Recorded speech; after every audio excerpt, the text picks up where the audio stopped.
बड़ी खबर वो खेल जगत से भी है। यहाँ पर नीरज चोपड़ा लगातार बहुत अच्छा प्रदर्शन जो है वो कर रहे हैं और ज्यूरिख डायमंड लीग में एक बार फिर से मिस्टर कंसिस्टेंट ओलंपिक और वर्ल्ड चैंपियन ने अपने फैंस को मायूस यहाँ पर नहीं होने दिया। दूसरे नंबर पर वो यहाँ पर रहे golden boy Neeraj Chopra. 85.71 metre का उन्होंने भाला यहाँ पर फेंका और नीरज से सिर्फ 15 सेंटीमीटर ज्यादा भाला फेंक कर यहाँ पर चेक गणराज्य के वादलेच जो है वो नंबर 1 रहे। तो नीरज चोपड़ा लगातार अच्छा प्रदर्शन कर रहे हैं, उनसे हम बातचीत करेंगे आगे। और हमारे साथ विमल मोहन स्टूडियो में हमारे स्पोर्ट्स एडिटर जुड़ गए हैं और नीरज भी हमारे साथ जुड़ गए हैं और उनसे इस पर जानते हैं कि लगातार। चलिए नीरज हमारे साथ जुड़ेंगे। विमल जी, नीरज अब जो है कामयाबी और मेडल का एक पर्याय बन गए हैं इस खेल के अंदर। युवा बहुत उनसे जो है उम्मीदें रखते हैं, उनसे अपने आप को जोड़कर देखते हैं, जिस तरह से उन्होंने लगातार कामयाबी जो है हासिल की है। बिल्कुल, सबसे बड़ी बात है जो आपने अभी बोला कि मिस्टर कंसिस्टेंट है वो। इतना कंसिस्टेंसी पिछले अगर आप 7-8 साल से देखें 85 प्लस फेंक रहे हैं। अभी भी 2 दिन पहले वर्ल्ड चैंपियनशिप हुई और रिकवरी टाइम मेरी उनकी टीम से बातचीत हो रही थी बार बार कि उनको रिकवरी के लिए उनके फिजियो से भी बातचीत हुई, तो रिकवरी के लिए टाइम चाहिए था। फिर ट्रैवल आपको करना है, बुडापेस्ट से ज्यूरिख आना है, वहां पे भी उनको इंटरव्यूज था ओलंपिक्स वगैरह का, और उसके बाद मतलब अपने आप को फॉर्म में लाना। और लोगों के समझ के लिए बताओ कि ये सबसे बड़ा उनका गोल नहीं है कि यहां पे टॉप करना है, क्योंकि डायमंड लीग के फाइनल में पहुंचना आपका एक बड़ा टारगेट होता है। और जैसे एक और है शिव शंकर है, लॉन्ग जंपर है, वो भी तीसरे नंबर पे उन्होंने क्वालिफाई किया। तो ये बड़ी बात थी नीरज चोपड़ा के लिए। और अभी मैं उनका प्रेस कॉन्फ्रेंस सुन रहा था, तो उन्होंने ये मुकाम हासिल किया, इंजरी से अपने आप को बचाना इस जैसे भी जो गेम्स है। ये बहुत महत्वपूर्ण होता है। ये मैं देख रहा था जो नंबर्स हैं 85 मीटर अगर आप देखें तो नीरज चोपड़ा के लिए बहुत सामान्य है। इससे ज्यादा वो करते रहे हैं, इससे पहले भी 89 उनका हाईएस्ट। बिल्कुल, चैंपियन लीग में भी उन्होंने 88 के आसपास ही जो है वो हिट किया था। तो ये इसलिए भी क्योंकि गैप काफी कम था इन दो टूर्नामेंट्स के बीच में। तो ये इनकी टीम बहुत शानदार है। अगर आपकी टीम शानदार हो, प्लान करते हो आप, उस हिसाब से देखिए वो लगातार ज्यादातर वक्त इंडिया से बाहर रहते हैं, क्योंकि इंडिया में अलग तरह का एंगेजमेंट बहुत ज्यादा हो जाता है। फिर जो बेस्ट ऑफ द बेस्ट है, जहां टर्की में, फिनलैंड में, जहां पे जावलिन का पावर हाउस है, जहां पे इंस्टीट्यूट है इसके बड़े, वहां जाकर वो ट्रेन करते हैं। तो वो एक बड़ी बात होती है जहां पे और इसलिए वो अपने आप को इंजरी से बचा पाते हैं। तो ये उन्होंने हासिल किया है। और लगातार जाहिर तौर पे ऐसा नहीं है कि उनका एम यही 90 मीटर ही हासिल करना होगा। आप जितना हासिल करते हैं, बहुत सारे, जैसे वो जेलेज्नी का नाम लेते हैं, जेलेज्नी ने 3 गोल्ड वर्ल्ड कप जीते, 3 ओलंपिक्स भी जीता है, गोल्ड मेडल। तो बहुत सारा आपके पास टारगेट बड़ा होता जाता है। लेकिन जो मैंने वर्ल्ड चैंपियनशिप के बाद जो उनको रिलीफ देखा, मैंने इतना उनको ओलंपिक्स के बाद भी नहीं देखा था। उनसे पूछना पड़ेगा कि क्या ये उनके लिए सबसे बड़ा मुकाम था, और जिसको उन्होंने आसानी से हासिल किया।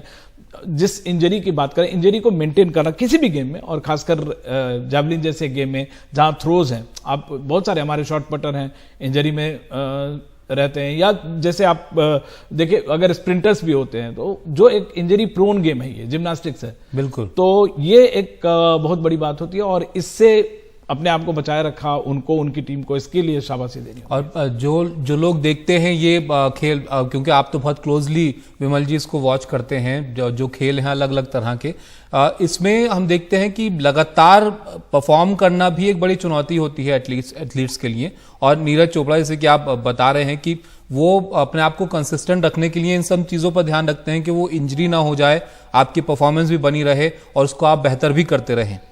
बिल्कुल, वो नीरज का एक मैसेज आ रहा है कि वो ज्वाइन करने की कोशिश कर रहे हैं। और रिकॉर्ड्स की हम बात कर रहे हैं विमल जी, तो ये भी हम बताते चलते हैं रिकॉर्ड नीरज के रिकॉर्ड जो है वो किस तरह के रहे हैं। आप ये देखिए ज्यूरिख डायमंड लीग में जो उन्होंने यहाँ पर फेंका, जो डिस्टेंस रहा वो 85.7। लेकिन बड़ी बात यह है कि जो टॉप है वादलेच से सिर्फ 15 सेंटीमीटर कम। हाँ। मतलब आपके एक स्टेप जितना कम। अगर 100 मीटर के डिस्टेंस में देखिए तो 15 सेंटीमीटर बहुत छोटा है ये होता है। तो मतलब आप इसको एज गुड एज टॉप मानिए। तो इससे पहले की भी, अगर जैसे कि मैं आपसे बात कर रहा था, इससे पहले के नंबर्स हम दिखाएं तो ये तो 88 तो आम रहा है इनका, इतना 85 प्लस होना अपने आप में बड़ी बात है। और देखिए इनका एक इंस्पिरेशनल रोल है। अब मतलब पहले नीरज अकेले 80 प्लस आते थे, एक शिवपाल होते थे, अभी हमारे पास 10 नाम है। इंडिया में 10 लोग 80 प्लस फेंक रहे हैं। मतलब इंडिया एक पावर हाउस जो बन रहा है जैवलिन का, ये अपने आप में बहुत बड़ी बात है। मतलब पहले 2-3 प्लेयर होते थे, 4 या जैसे अभी 3 लोग 6 में से टॉप 6 में हमारे 3 इंडियन प्लेयर थे वर्ल्ड चैंपियनशिप में। तो ये बहुत बड़ी बात है कि आप पावर हाउस बनने की ओर हैं। और कभी हम सोच नहीं सकते थे कि एथलेटिक्स में हमें कोई मेडल आएगा, गोल्ड मेडल आएगा, मेडल रिपीट होगा, वर्ल्ड चैंपियनशिप्स में होगा। मतलब हम लोगों ने कभी नहीं सोचा था कि अपने लाइफ टाइम में कवर करते वक्त ये सब। इसका उल्टा हो गया, अब कि पहले होता था कि मेडल आए तो होता था, अब ये है कि मेडल नहीं आया तो वो ज्यादा सरप्राइज है। अब वर्ल्ड चैंपियनशिप्स में कवर करने अब 4-5 इंडिया के जर्नलिस्ट पहुंचे हुए थे, तो ये सारा सिनेरियो जो है ये चेंज हो रहा है। और नीरज चोपड़ा हमारे साथ जुड़ गए हैं ज्यूरिख से। जी नीरज, अगर आप हमें सुन पा रहे हैं तो बहुत स्वागत है आपका एनडीटीवी पर। और विमल जी स्टूडियो में है, और अभी हम यही बात कर रहे थे कि नीरज जिस तरह से परफॉर्म कर रहे हैं, आपकी जो कंसिस्टेंसी है वो लाजवाब है, और पूरा देश आपसे बहुत उम्मीदें करता है, बहुत खुश होता है आपकी कामयाबी पर। मिस्टर कंसिस्टेंट बोल रहे हैं सब आपको।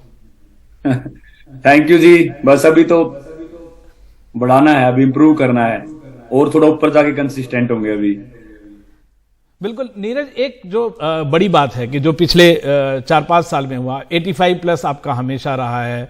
और जो आपको जैसे वर्ल्ड चैंपियनशिप की बात करते हैं, जब आप वहां से आए तो ये पता चला कि आपको ग्रॉइन इंजरी भी थी, और आप इतना रिलीव्ड मैंने आपको ओलंपिक्स के बाद भी नहीं देखा था।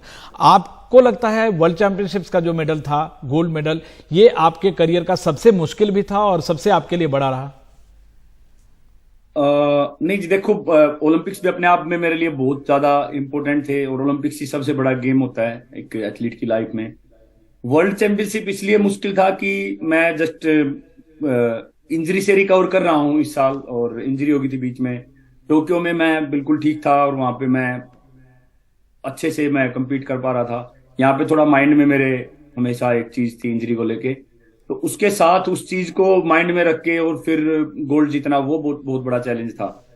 और काफी अच्छा था कि गोल्ड जीते, और वहां पे कुछ थ्रोज थी वो काफी ठीक भी रही, 86, 87, 88 ऐसे सीरीज थी, तो अच्छा था। नीरज, एक बार आपने वर्ल्ड चैंपियनशिप में अभी कहा था कि आपको थोड़ा सा टेक्निक चेंज करना पड़ा, आपको बहुत चीजें आपने सीखी हैं। जैसे आप अंग्रेजी बहुत अच्छा बोल रहे हैं, ज्ञान मार्को के साथ मैंने देखा बहुत अच्छी अंग्रेजी में आप उससे बातचीत कर रहे थे, आपके जेवलिन के ऊपर से वो हाई जंप भी कर रहे थे जी। सॉरी, बस कोशिश करता हूँ कि बातें समझ के उनको अपनी बातें समझा सकूं। परफेक्ट तो मैं बिल्कुल नहीं हूँ इंग्लिश में, बस ये कि अपनी जो बात बोलनी है वो समझा सकता हूँ, क्योंकि बाहर बोलनी ही पड़ती है अपने अपने लोगों के साथ। तो मैं हिंदी में बात करता हूँ, लेकिन यहाँ पे फिर मुझे एक ट्रांसलेटर चाहिए होता है, तो हर जगह ट्रांसलेटर नहीं मिलता, तो मैं कोशिश करता हूँ कि खुद ही संभाल लो चीजें। नहीं, आप बहुत अच्छा सीखते हैं, और मैंने ऐसा बहुत कम प्लेयर देखा है इंडिया में जिसका जूनियर लेवल से भी इन्फ्लुएंस हो। तेजस्विन शंकर बहुत बड़े प्लेयर बने हैं, वो बोलते हैं कि नहीं मुझे नीरज से कंपेयर मत कीजिए। और मैं बहुत सारे एथलीट से डिफरेंट स्पोर्ट के, तेजस्विन शंकर पहले हाई जंप पर थे, अब डेकाथलीट हो गए हैं, तो बहुत सारे ये हैं। सबसे बड़ी बात नीरज जो है, जो एक जैवलिन रिवॉल्यूशन जैसी बात है, जैसे पहले फिनलैंड सबसे पावरफुल था, यूरोप बहुत पावरफुल था, अमेरिका, ट्रिनिडाड टोबागो, इसके मेडल आते थे। लेकिन अब 6 में से 3 इंडियन क्वालिफाई कर रहे हैं, 10 ऐसे इंडियन हैं जो 80+ फेंक रहे हैं। ये जैवलिन रिवॉल्यूशन आपको और आपकी टीम के साथ कैसे आप इसको देखते हैं?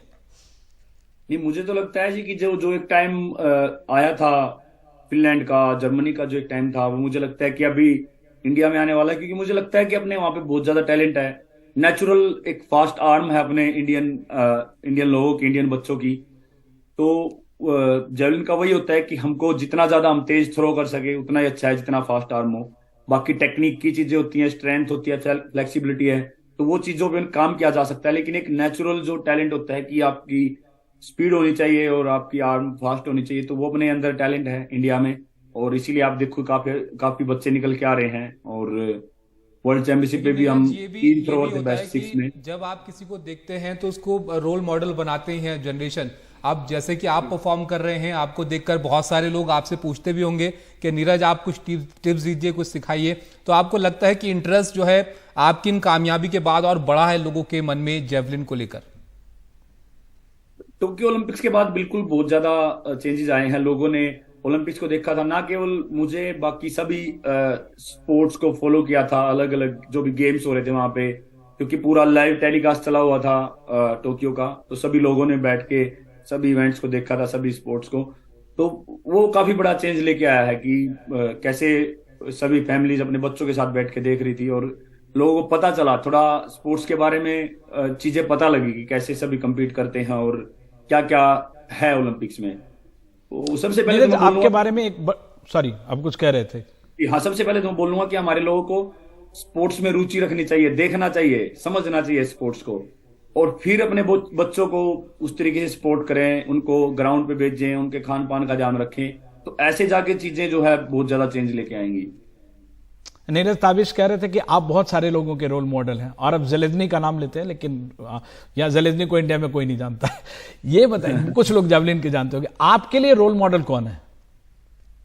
जेवलिन में तो जी, जेवलिन की तो वही बात करेंगे कि सबसे पहले तो मतलब सभी उन्हीं का नाम लेते हैं, उनकी वीडियोस देखते हैं, और वही है कि रोल मॉडल आप अगर अपने पर्टिकुलर एक इवेंट में देखें तो वही है कि आपके मन में वही चीज, वही दिमाग में आते हैं जो ऑलरेडी बहुत अच्छे लेवल पे compete कर चुके हैं, उनको देख देख के ही ये लगता है कि इनके जैसा थ्रो करना है या हमको भी ऐसे ही मेडल जीतने हैं। लेकिन वही है कि सबसे पहले मुझे लगता है कि फैमिली में लोग होते हैं कि जो हमको इंस्पायर करते हैं, हमेशा मोटिवेट करते हैं, तो वहां से बच्चा उनसे ही सीखता है सबसे पहले सब कुछ। नीरज, एक बड़ा जो अहम सवाल है, आपको जर्नलिस्ट चाहे कितने टेढ़े मेढ़े सवाल पूछे, बाहर के लोग कुछ टेढ़े मेढ़े सवाल नहीं पूछे, आपकी फैमिली को भी टेढ़े मेढ़े सवाल पूछे, ना तो आप इंडिया पाकिस्तान में फंसते हो, ना आप गर्लफ्रेंड वाले में फंसते हो, आप मतलब ये अपने आप इनबिल्ट है, ट्रेन करते हो, या आपको आपकी टीम बहुत अच्छी है जिन्होंने आपको हेल्प किया है कि क्या चीज से बचना है, कैसे करना है? नहीं जी, जो चीज है वो बोलनी चाहिए कि ठीक है, अगर वो पूछ रहे हैं कोई भी क्वेश्चन तो ठीक है, हमको पता होना चाहिए कि हमको क्या चीज किस तरीके से बतानी है। अगर उसमें हमारे कोई प्राइवेट क्वेश्चन है, कोई घर के बारे में है, अगर मान लो कुछ घर में कुछ झगड़ा है, तो इसका मतलब ये नहीं है कि हम जाके उसको सभी के सामने मीडिया में वो चीज बात करेंगे। तो कुछ चीजें ऐसी होती है कि जो आपको अपने तक ही रखनी होती है, कुछ चीजें हैं कि आप अपना ओपिनियन उसमें बता सकते हैं। अब जो क्वेश्चन एथलीट के बारे में था, नदीम के बारे में, तो बिल्कुल उसमें जो हमारे मन में जो बात आती है कि ठीक है, एथलीट सभी अपनी कंट्री की तरफ से खेलते हैं और सभी का मेन फोकस भी होता है कि जीते अपने देश के लिए। तो वही है, हमारा भी वही फोकस है, जो भी एथलीट अपने कंट्री को रिप्रेजेंट करते हैं उनका यही फोकस होता है कि जीते हैं वहां पे जाके। तो एक एज एन एथलीट और मेरी जो फैमिली है वो उनको ही पता है कि क्या जरूरतें होती हैं, क्या एथलीट की फैमिली क्या सोचती है, जैसा वो सोचते हैं वैसा ही किसी और की फैमिली भी वही सोचती होगी। तो वही क्वेश्चन का आंसर होता है सिंपल, कि जैसा वो सोचते हैं वैसा ही बताते हैं कि हाँ, उनके घर के भी वैसा ही सोचते होंगे कि उसको भी जीतना है और कैसा मन में बातें आती हैं। बिल्कुल नीरज, सब खेलने के लिए, जीतने के लिए ही खेलते हैं जब आप फील्ड में वहां पर होते हैं। तो जैसे कि हम बात कर रहे थे कि अब जो जेवलिन में इंटरेस्ट रखते होंगे उनके लिए जाहिर है अब नीरज आप रोल मॉडल होंगे, वो बच्चे सोचते होंगे कि नीरज की तरह हम बन जाएं। लेकिन नीरज के लिए यहाँ पर इस मुकाम पर पहुंचकर गोल क्या है, एम क्या है, आप अपने लिए क्या आप टारगेट लेकर चलते हैं? 90 मीटर की थ्रो की तरफ आप देखते हैं या कुछ और ऐसा है जो चाहते हैं आपके अभी अचीव करना है यहाँ से?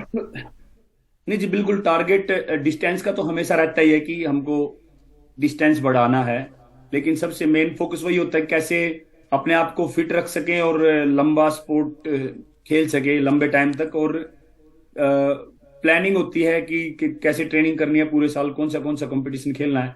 पर सबसे मेन टारगेट वही है कि मेन मोटिवेशन वही है कि दोबारा से ये मेडल्स रिपीट करने हैं जो जो अभी तक जीता है। बिल्कुल ये एक ड्रीम था कि गोल्ड जीतने हैं सभी में, पर आज फाइनली वो कर लिया है। तो अभी मेन फोकस वही है कि अपने आप को हेल्दी रखना है, इंजरी से बच के रहना है और दोबारा से कैसे इनको दोहरा सकें और अपने आप को फिट रख के और अच्छी परफॉर्मेंस दे सकें। नीरज, आपका फील्ड बहुत टफ है, बहुत सारे लोग हैं जो 90 प्लस फेंकते हैं और लेकिन आपका जो गेम है दिखता इंडिविजुअल है, लेकिन मैं चाहूंगा कि आप दर्शकों को थोड़ा अपने टीम के बारे में बताएं। आपकी टीम बहुत ही शानदार, बिकॉज मैं उनको पर्सनली कई लोगों को जानता हूं। आप अपनी टीम के बारे में बताएं, लोगों को यह समझ में आए कि जेवलिन एक टीम गेम है। नहीं, बिल्कुल जेवलिन एक इंडिविजुअल स्पोर्ट है, क्योंकि मैं अंदर जब मैं अकेला कंपीट करता हूँ, लेकिन उसके पीछे का जो रहता है, कोच का जो हार्डवर्क होता है उसके पीछे, जो फिजियो है, ईशान का जो काम है, तो वो अपना काम अच्छे से मुझे फिट रखना। और जेवलिन में इंजरीज काफी होती हैं तो वो थोड़ा, और जो आसपास के हमारे लोग हैं, दोस्त हैं या फैमिली है, वो बहुत पॉजिटिव रहने चाहिए कि वो आपको हमेशा पुश करें अच्छे तरीके से। तो वो भी बहुत ज्यादा इंपॉर्टेंट है। जो दूसरी टीम है जो बाकी चीजें सब मैनेज करती हैं, ताकि हमारे माइंड में बहुत ज्यादा प्रेशर ना हो हर चीज को लेके। तो बिल्कुल अलग अलग सभी का अपना अलग अलग काम है जो अपने उस काम को अच्छे से निभाते हैं और एक एथलीट अपना अच्छे से परफॉर्म कर सकता है। क्योंकि मुझे लगता है कि ऐसे कॉम्पिटिशन्स में जाके आपको फिजिकली तो फिट रहना होता ही है, लेकिन आप मेंटली भी आप फोकस रहने चाहिए। आपके दिमाग में बहुत ज्यादा चीजें नहीं होनी चाहिए। आपको आपका फोकस एक ही चीज पे होना चाहिए कि मैं यहाँ पे खेलने आया हूँ और मुझे यहाँ पे परफॉर्म करना है। तो उस चीजों में काफी हेल्प मिलती है अगर अपने पास ऐसी अच्छी टीम है और वो सभी चीजों को कंट्रोल करते हैं, वो संभाल लेते हैं और हमारे माइंड में ज्यादा प्रेशर नहीं होता। हमारा एक फोकस सिर्फ परफॉर्म करना होता है। अच्छा नीरज, एक सवाल मेरे जहन में आ रहा था, क्योंकि हम देखते हैं कि जब टूर्नामेंट्स में आप होते हैं तो आपके साथ जो प्लेयर्स होते हैं अलग अलग देशों के, वो भी कुछ प्लेयर्स हैं जो लगभग हर टूर्नामेंट में ही आपको मिलते हैं, जो आपके साथ होते हैं वहां पर। तो आप तो फोकस होते हैं अपने खेल को लेकर कि आपको किस तरह से जो है थ्रो करनी है, वो थोड़ा दबाव महसूस करते हैं आपको देख करके, आप तो कर ही देंगे उनसे बेहतर। नहीं, मुझे लगता है कि एक दूसरे का डर तो हमेशा बना रहता है हर किसी में, क्योंकि जेवलिन ऐसा इवेंट है कि सभी काफी क्लोज कॉम्पिटिटर्स हैं। 89-90 मीटर के काफी थ्रोअर्स हैं जो हम काफी compete करते हैं आपस में। तो जेवलिन का कुछ पता नहीं होता कि कब किसका कैसा थ्रो निकल जाए, तो इसलिए हम लास्ट थ्रो तक अपना वही फोकस रहता है कि लास्ट थ्रो तक भी हमको अपना बेस्ट देना है। तो हमेशा ये तो आपस में चैलेंज देते हैं हम एक दूसरे को कि नहीं, एक दूसरे को पुश करते रहते हैं कि अच्छा करना है और बढ़िया रिजल्ट देना है। तो नीरज, एक फाइनल सा सवाल पूछ रहा हूं। एक दूसरे का बना रहता है। नीरज, एक फाइनल सवाल पूछ रहा हूँ, मुझे पता है आपको जाना है। आपके मीडिया फॉलोअर्स जो हैं पिछले 3-4 दिनों में मैंने इंस्टा में देखा करीब 1 लाख बढ़ गए हैं, और आपके कमेंटेटर जो बोल रहे थे कि अभी प्रेजेंट जनरेशन में आप सबसे ज्यादा 7 मिलियन आपको इंस्टा पे लोग फॉलो करते हैं, ट्विटर जो एक्स है उस पर फॉलो करते हैं। आपको लगता है, जैसे सचिन ने कहा था कि आप मैदान के बाहर जो करते हैं वो आपको सुपरस्टार बनाता है, आपके मैदान के बाहर की एक्टिविटी प्लस आपका अचीवमेंट आपको एक सुपर ब्रांड बना रहा है। 200% लोग, एक स्टैटिस्टिक्स है कि 200% आपका ब्रांड वैल्यू बढ़ा है। देखते हैं जी, वो तो कैसा क्या बढ़ेगा। मेरा तो मेन फोकस वही रहता है कैसे अपनी परफॉर्मेंस बढ़ानी है, और बाहर का तो वही है कि हम सबसे मेन बात वही होती है कि हम जिन लोगों से मिलते हैं किस तरीके से मिल रहे हैं, कैसे उनसे बात कर रहे हैं, अपना टाइम कैसे दे रहे हैं। तो वो चीजें मुझे लगता है कि वो बहुत ज्यादा इंपॉर्टेंट है कि कैसे हम लोगों के बीच में अपने आप को लेके जा रहे हैं और कैसे लोग हमसे बात करते हैं और हम कैसे जवाब देते हैं। तो वो आपस में रिस्पेक्ट और वो चीजें बहुत जरूरी हैं। और नहीं, बिल्कुल ये तो हमारा फोकस रहता है कि अच्छा करना है और अच्छे से अच्छा मेडल जीतना है, अच्छा डिस्टेंस निकालना है। और अगर वो बिल्कुल वो चीज काम करती है तो बिल्कुल फॉलोअर्स और ये चीज तो अपने आप बढ़ जाते हैं फिर। चलो, आप टॉप क्लास हो, सुपरस्टार हो, और आप ऐसे ही अच्छा करते रहो। Wish you all the best Neeraj, और एनडीटीवी से एक्सक्लूसिवली बात करने का बेहद शुक्रिया। बहुत शुक्रिया नीरज आपका, और बहुत शुभकामनाएं आपको आगे आने वाली टूर्नामेंट्स के लिए भी। Thank you so much sir. नमस्ते। थैंक यू, नमस्ते। तो नीरज चोपड़ा को आप देख रहे थे, लगातार बेहतर परफॉर्म ये करते हैं और सबको बहुत उम्मीद नीरज जी इनसे, विमल जी रहती है इनसे, और उम्मीद करते हैं आगे भी ऐसे मेडल जो है वो नीरज लेकर आते रहेंगे।